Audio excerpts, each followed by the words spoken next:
Playing with Fire, an adventure from Dungeon Magazine number 82 from 3rd edition, written by Jeff Grubb, with illustrations by John A. Garner and cartography by Diesel. It is an adventure set for second level characters. Most DMs can run it in between 4 to 6 hours.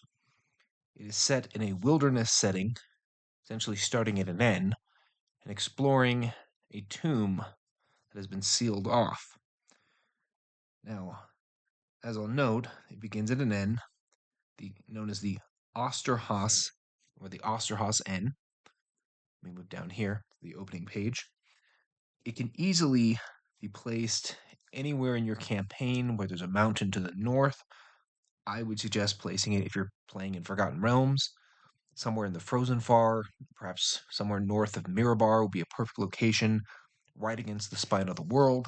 Although you can really put it anywhere based on your campaign. That's just a really good place for it, depending on what you're doing.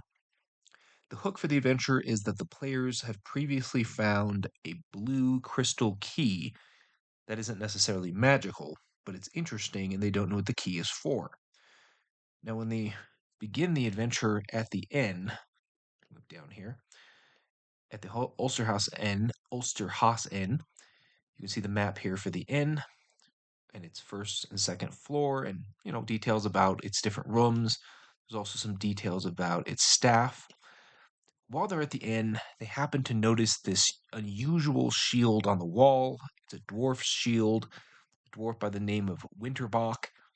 And the innkeeper, Old Jarl, tells them a story about this particular shield concerning someone, a cult and bandit leader from the past called the Fire Lord, who had burned down almost the entire area in decades before.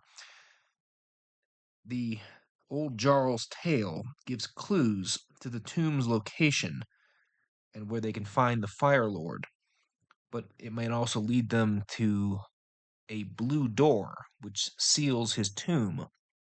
The blue key in the blue door, well, you can just let players put two and two together, or you can be a little less subtle if you'd like. If the players don't pick up on the clues in the story he tells them, the staff themselves could just simply say that there is an old trail that leads up into that area, and also that creatures like Grimlocks have been coming out of that region lately, as Grimlocks are part of the adventure. And, go the direct route in that case. They can also describe roughly where the blue door is, or maybe the DM can have someone who's like a hunter who's staying at the inn also explain roughly where it is, or maybe even explain where the Grimlock exit tunnel is. There's a hole in the ground where the Grimlocks are coming out of. Either way, the players will end up in the same location. The DM could even just not give them the key and just have them get information about the hole in the ground, which will lead to a long tunnel, which in turn will lead to the Fire Lord's tomb. Now, as the players head up to that area, they'll eventually come to the blue door, and as you can see in this adventure, it has great descriptive text. There's a roughing it if they don't want to go to the inn, different things they can encounter. Here's the area map. Based in the mountains to the north, the forest where the Osterhaus Inn is, the main trail, the waterfall, and there is supposed to be a trail over on the right side of the waterfall, although it's washed out and hard to detect, that the players could follow. As the players enter the different areas of the tomb after coming to the blue door and finding no way to open it without the key, most of the opening chambers are more descriptive text, information about the tomb, but as the players get more into the tomb, they end up encountering some Azirs, as well as some Grimlocks, and the Grimlocks have a tunnel that they've dug to get in and out of the tomb. The Azirs stay put, and the Azirs are what's left of the Fire Lord's cultists that have remained in the tomb. Now, as you're going further here, you can see the map of the Fire Lord's tomb itself, a very orderly design, although you can see where the Grimlock tunnels are, and the tunnel that more or less exits and winds around to where the Grimlocks can escape. There's even a secret door, and there's a wall blockading room 5 to room 11 that the players will have to get through, and the secret door from room 11 to room 12, which is where the quote unquote Fire Lord will be found.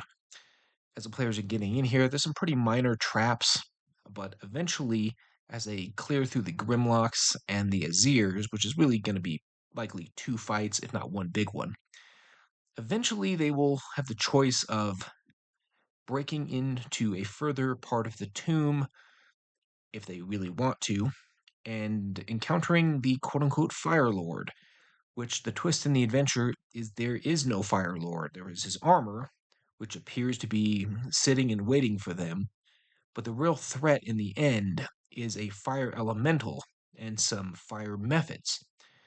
My players, when I ran this adventure, had heard the tale of the Fire Lord and how dangerous he was, and were too afraid to break down the final door, even though they detected the secret door, and decided to leave it be. The Fire Lord became a bigger legend at that point, especially among the players who thought they might go back later to try to break open his tomb and face him. They never did. Overall, this adventure I would rate as a 3.5 out of 5. It is a rather quick wilderness adventure tale with a nice small tomb. The twist in the end is kind of one of the strongest points of the adventure, and it has a very good setup.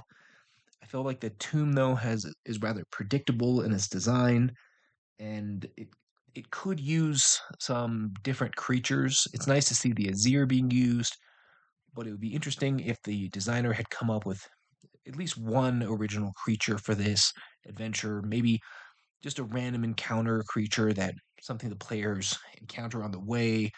I don't know, maybe like some sort of Grimlock that is cursed with fire and has like an extra arm or something weird like that. Something original that would stand out in this adventure because it's so short. But it's also an adventure you can do, like I said, within about 4 to 6 hours. So it's a short adventure, but it's decent. It's not the best adventure I've ever run, but it's interesting. It's got some so-so art, like this image right here is I've seen better pieces of art, but it could be used near the end of the adventure.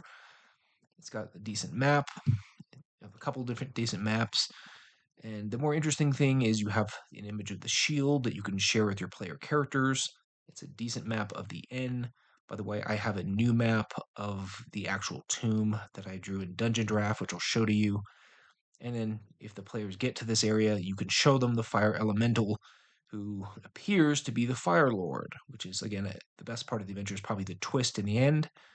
And lastly, this is my redrawn map of the tomb itself, including an entrance area and the different chambers that the players can go into. This map is available on my Patreon for download. You can download it for free for anyone who wants to just follow me on there, as well as other such maps.